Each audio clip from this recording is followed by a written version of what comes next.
Hey everybody, Rob Greenfield here, and today I'm going to talk to you about my barefoot life. And of course, I am barefoot, as I usually am. I have been for about the last decade. And today I'm going to talk to you about why I'm barefoot, the benefits of being barefoot, and what maybe you could get out of it too. And if I could sum that up in one thing, the reason why, it's because I believe these things work. I believe that hundreds of thousands of years of evolution has it more figured out than the last couple hundred years of humans and shoes. But there's a lot more to it than that, so stay tuned and I'll share it all.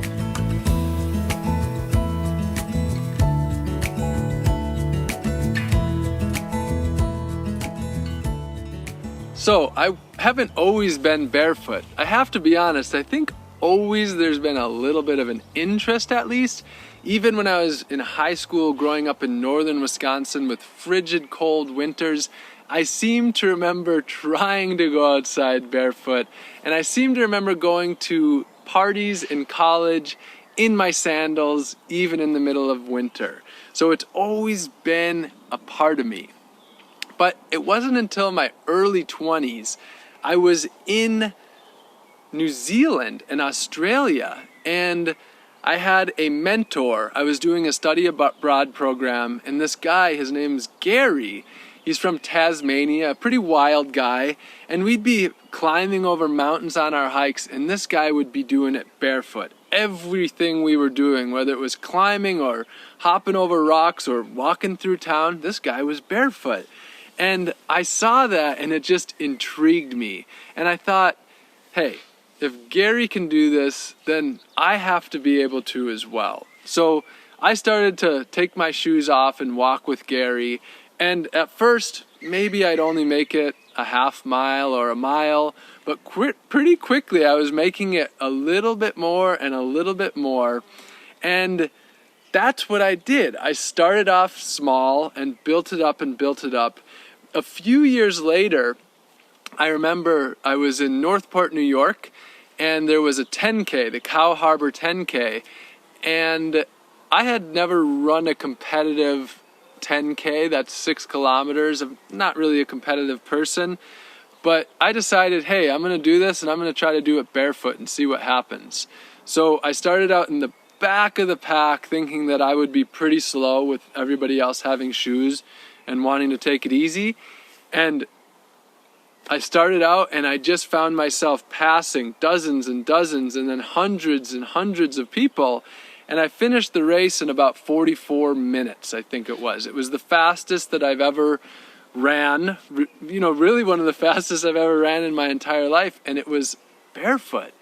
So what happened was I just found myself continuously exceeding what I thought that I could do with my body, and I found my body working naturally, and I found myself working within the boundaries that I had with my body, and I just grew into it.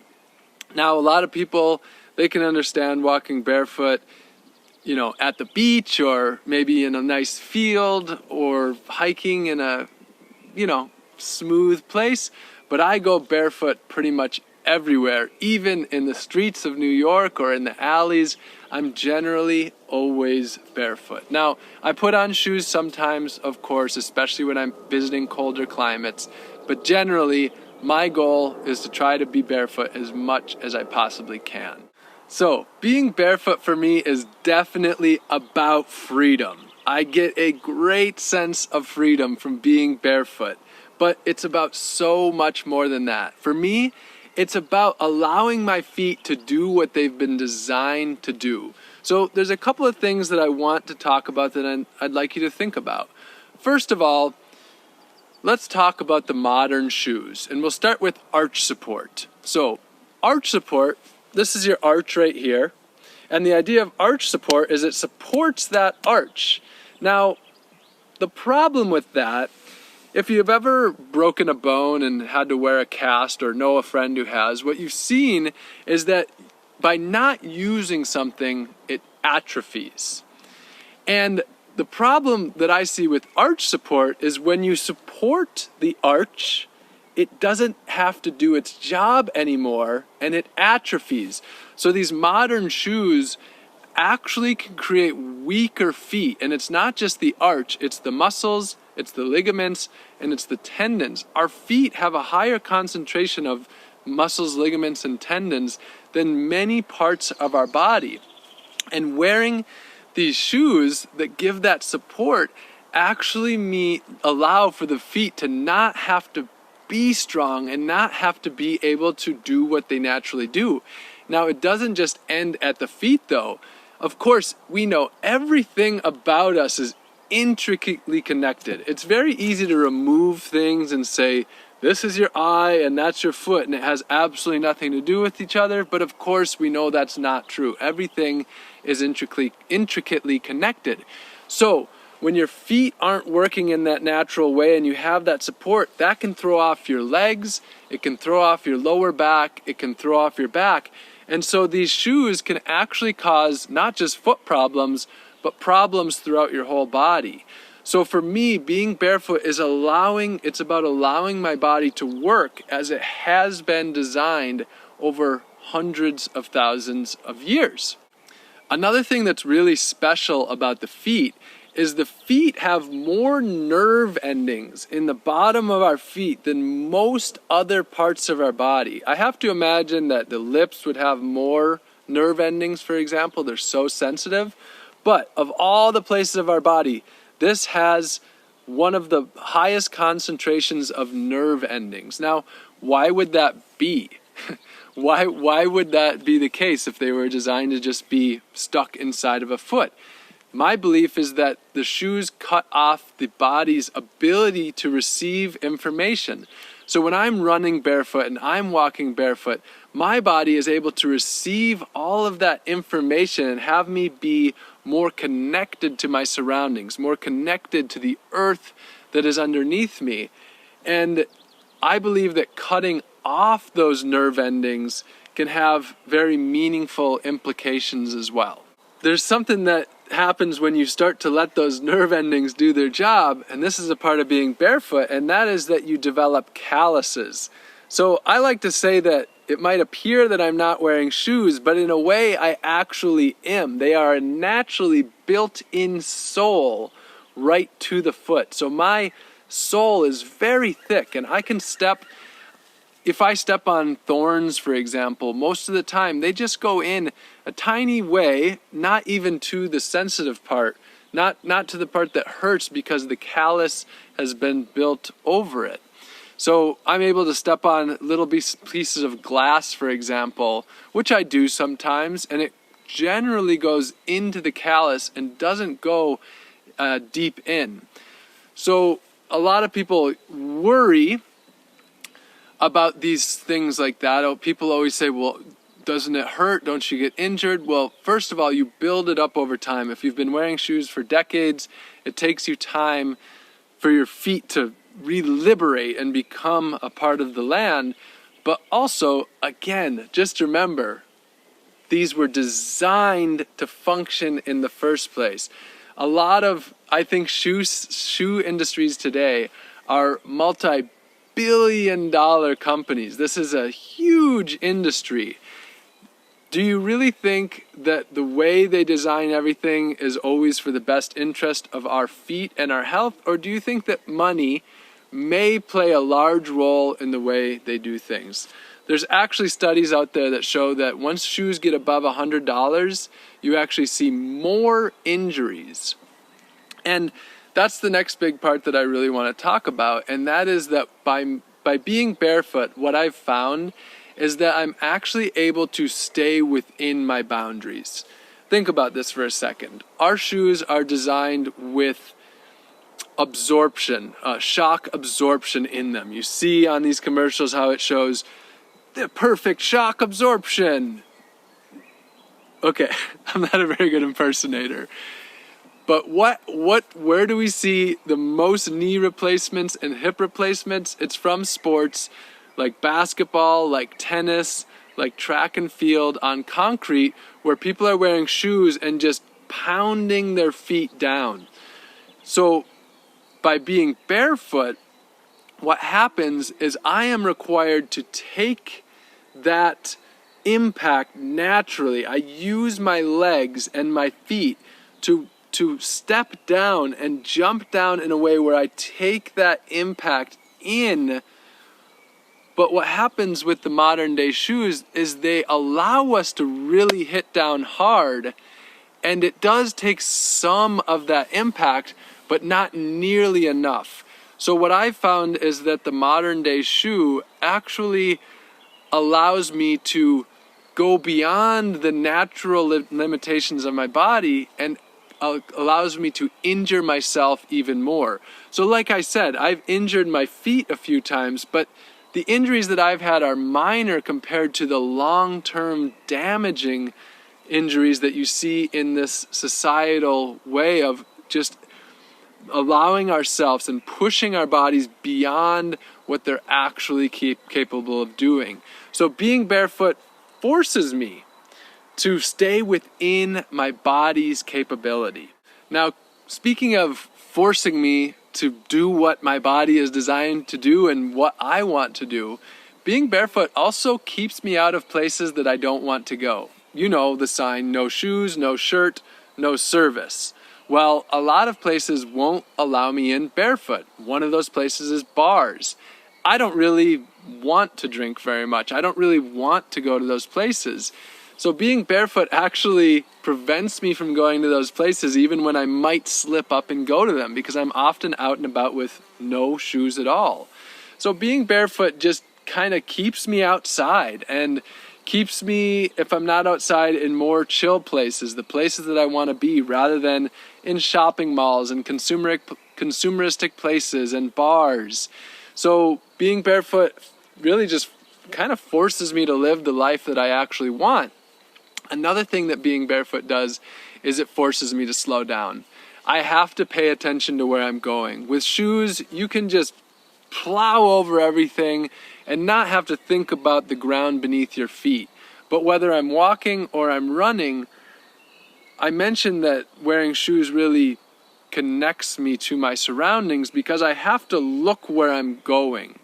So people worry about stepping in dog poop, for example. Well, I actually am watching where I'm going, so I'm less likely to step in dog poop than with shoes because I have to pay attention to my surroundings, and I'll notice glass. People often that are walking with me are like, "Stop, Rob, there's glass."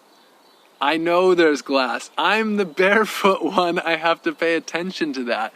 So you start to pay more attention to your surroundings. But again, it slows me down. I want to live a relaxed life. I want to live stress-free and largely anxiety-free. And being barefoot really slows me down. It makes me have to pay attention to where I'm going. I can't hurry as much. And it really, just as much as it keeps me working within my body's capabilities, it also keeps me slow and helps me to live a more, relaxed, calm, stress-free life. And again, a big part of that is keeping me out of the places that aren't a part of that. Back to the dog poop thing, what about the hygiene of being barefoot? The interesting thing about it is that being barefoot, I find it's easier to practice good hygiene than with shoes and socks. That might be counterintuitive to a lot of people who think that the world is this dirty place and where germs are a bad thing.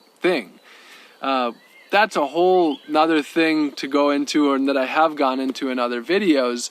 But the important thing is there's a lot of problems that are created with shoes, and one of those is bacterial problems and fungal problems.